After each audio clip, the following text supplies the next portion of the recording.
Ganyan na nangyayari sa mga kabataan ngayon. Pati si Dr. Jose Rizal, kulang ang sinabi niya. Pinutol na nila yung lubid ng pangarap. Tinanggap na lang nila na mabuhay hanggang bukas. Ang tunay na pangarap, kabataan ang pag-asa ng bayan. Ayon kay Dr. Jose Rizal. Tama ba yun? Yung inyong mga pananaw sa kabataan ng pag-asa ng bayan, magbabago kapag natapos nyo ang buong video to. So nga pala kung mapapansin nyo, ngayon ulit tayo nakapag-upload ng mga malalalim na mga video. Pero ngayon, nandito na muli ako. Palagi nyo na uli ako makikita. So sa mga bagong pasok pa lang dyan, sa mga hindi pa nakakakilala sa akin dyan, ako nga pala si Darcel Robles. Isa po akong negosyante. Maglilimang taon na po ako sa mundo ng pagnenegosyo. So ito napapansin ko. Mga nagdaang taon na hindi ko kayang tiisin sa mga kabataan, simula nung nauso yung mga sayaw-sayaw na yun sa mga internet, yung mga sayaw-sayaw, mga kabataan ngayon, naging low class na karamihan, mababang tao na, low value na, ganyan na nangyayari sa mga kabataan ngayon. Tapos yung mga eskwelahan, tama naman yung turo nila sa kabataan ng pag-asa ng bayan. Pero kulang Pati si Dr. Jose Rizal, kulang ang sinabi niya. Kaya hindi ko mapigilang gawin ang bidyong to,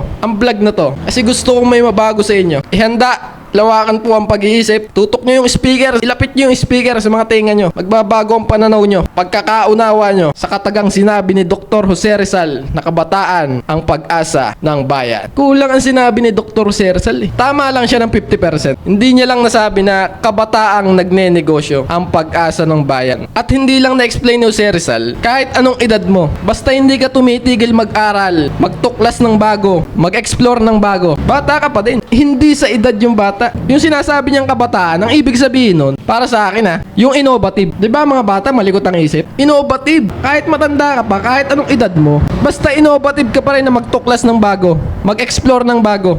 Bata ka pa din para sa akin. Kabataan ka. Yung tipong hindi naging comfort sa comfort zone, yun ang pag-asa ng bayan. At ako yun. At kapwa ako mga negosyante. Kasi tayong mga negosyante, hindi tayo pumipirme Walang katapusang laban na to pag ninegosyo. Panghabang buhay na labanan ng entrepreneurship. Palpak, improve. Palpak, improve. Palpak, improve natin. Kaya tayo yung nag-i-innovate. Tayo yung pag-asa ng bayan. Mga negosyante. Kabataang nagne-negosyo. Hindi lang talaga kabataan na per se bata. 20 years below. Hindi ganun bata. Kahit matanda ka pa, kung isip bata na positibo ka, bata na creative, bata na punong-puno ng pag-asa, bata na punong-puno ng pangarap, yan yung bata may pangarap. Ang bata, they see the future with brightness. Basta nakikita mo ang bukas maliwanag, bata ka para sa akin. So ang tanong, bakit ko sinabi sa inyo to? Bakit ko tinalakay sa inyo tong kabataan ng pag-asa ng bayan? Yan tungkol sa bata na yan. Yung tungkol sa kabataan na yan. Kasi sa paniniwala ko, pag hindi mo nalaman tong impormasyon na to, pwedeng madurog ang pangarap mo. Kasi isipin mo, ay hindi, 28 na ako 25 na ako 30 na ako Hindi na ako bata. Ano na yan? Hindi ako yung kabataan ng pag-asa ng bayan. Ganyan na may isip mo Kaya mahirap makakalaban. Yung utak mo, nakontrol mo na Binugahan mo na sa bata na lang yan. Kasi hindi na ako bata, hindi na ako yung pag-asa ng bayan. Mali. Di ba ang bata?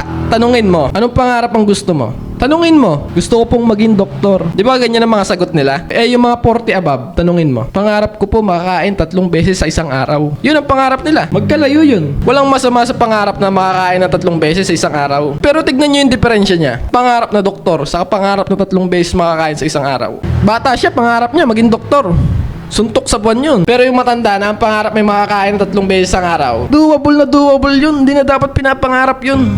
Pero dahil sa kahirapan ng buhay, hanggang doon na lang ang pangarap nila. Kinontrol na nila ang isip nila. Pinutol na nila yung lubid ng pangarap. Tinanggap na lang nila na mabuhay hanggang bukas. Ang tunay na pangarap, sasabihin ko na sa inyo. Ops, wait lang. Bago ko sabihin yan, masyado ka nang madaming natututunan So kung gusto mo pa ng mas malupit na mga kaalaman, pwede mo akong i-follow. Subscribe ka. Sumali ka sa grupo ko. Negosyanteng Matindi Group. Dito ko sasabihin yung tunay na pangarap. Diba sabi ko, negosyante ang pag-asa ng bayan. Dito sa grupong yan, nilalatag ko sa inyo. Papasok na lang kayo. Ayos ba? Welcome na welcome ka sa aking grupo. Mga kanegosyante ko. Sa mga kapwa ko negosyante. Ikaw ngayong nanonood nito. Pangarap, di yan makakain ng 3 beses ang araw. Di na dapat pinapangarap yan. Pangarap, ang tunay na kahulugan ng pangarap, yung malabo pa sa ngayon. Pero pagtatrabahuhan mo, nung malupit yun, makamit lang yun. Yun ang pangarap. Diba pagmasdan nyo mga bata? Sinabi niya, gusto niya maging doktor. Sa ngayon, malabo pa yun. Kaya hanggat may pangarap ka, you see a future. Makikita mo yung bukas na punong-puno ng liwanag.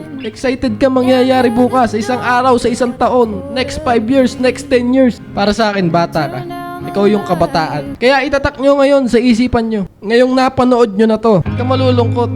Hindi ka matanda, hindi ka may edad na. As long as may pangarap ka rin, buhay na buhay pa rin sa'yo. Buhay na buhay sa'yo. Isa kang bata na puno ng pag-asa. So minsan, darating ka sa puntong, nabanggit ko na sa mga nakaraang video ko to, susubukin ka talaga. Pero ito ang matibay na gamitin natin. Palagi nating isipin yung mga bata. Pagmasdan nyo kung paano sila mangarap. Yung mga bata ngayon, mga bata yung mga anak nyo, mga pamangkin nyo. Pagmasdan nyo kung paano sila mangarap. Di ba parang Jollibee?